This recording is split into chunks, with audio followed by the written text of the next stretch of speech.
ہرپل Jio drama آفت بن چکا ہے، بہت ہی انٹرسٹنگ۔ اس کی نیکسٹ ایپیسوڈ ہونے والی ہے بہت ہی دھماکے دار۔ محمود جو ہوتا ہے وہ میک کو لے کر آ جاتا ہے وڑیشا کے گھر، وہاج کے باپ کے گھر، اس کی دادی کے گھر آ کے کہتا ہے کہ یہ وہ عورت ہے جس نے مجھے تباہ برباد کر دیا ہے۔ وہ بہت ہی غصے میں آ کر وہاں پہ اس کو دھکا مار کے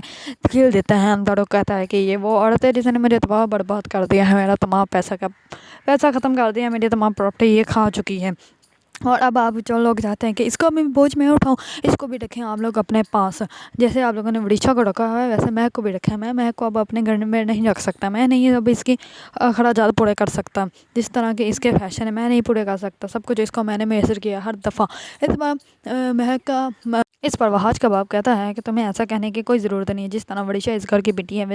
ویسے ہی مہک بھی اس گھر کی بیٹی ہے، اور ہم لوگ ان دونوں کے خرچے اچھی طرح اٹھا سکتے ہیں۔ تو اس میں محمود کہتا ہے اچھا اب وڑیشا اس گھر کی بیٹی ہوگی، تب کہاں تھے جب تم لوگوں نے ان دونوں کو گھر سے باہر نکال دیا تھا؟ تب تو میں نے ان دونوں کو پالا تھا، اب تم لوگ مجھے باتیں سنا رہے ہو کہ یہ اس گھر کی بیٹی ہیں اور میں نہیں ہوں، میں نے ان لوگوں کی دیکھ بھال کی ہے، میں نے ان لوگوں کو اتنا بڑا کیا ہے، ورنہ یہ کسی سڑک پر بیٹھی بھیک مانگ رہی ہوتی ہے، پھر آپ لوگوں کو پتہ چلتا ہے کہ کیسے آپ لوگوں کے خاندان کی عورتیں ہیں، اور تو آپ لوگ مجھے باتیں سنا رہے ہیں، اور تم نے تو مجھے پائی کا محتاج کر دیا تھا، تم نے تو مجھے آفس سے نکال دیا تھا، مجھے میری ساری پراپرٹی ضبط کر لی تھی، سب کچھ مجھے تم برباد کر دیا تھا، اب تم مجھے باتیں سنا رہے ہو۔ اس پر وہاج کا باپ کہتا ہے کہ تمہیں اب زیادہ بولنے کی ضرورت نہیں، تم یہاں سے جا سکتے ہو، یہ دونوں اب اسی گھر میں رہیں گی۔ یہ سب ایک ڈرامہ ہوتا ہے، کیونکہ وڑیشا کہتے ہیں کہ میری مما کو جو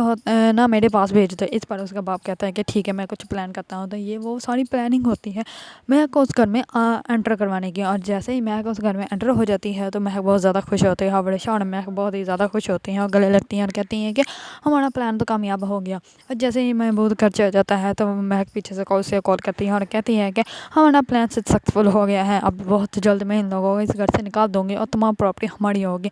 اور اس گھر کا باس اونر تم بن جاؤ گے، پھر ہماری زندگی ویسی ہی ہو جائے گی جیسے کہ ہماری زندگی پہلے تھی۔ اگر آپ لوگوں کو ڈرامہ آفت پسند ہے، اس کے بارے میں نیو اپڈیٹ جاننا چاہتے ہیں تو میرے چینل کو لائک کمنٹ اینڈ سبسکرائب کرنا مت بھولیے گا۔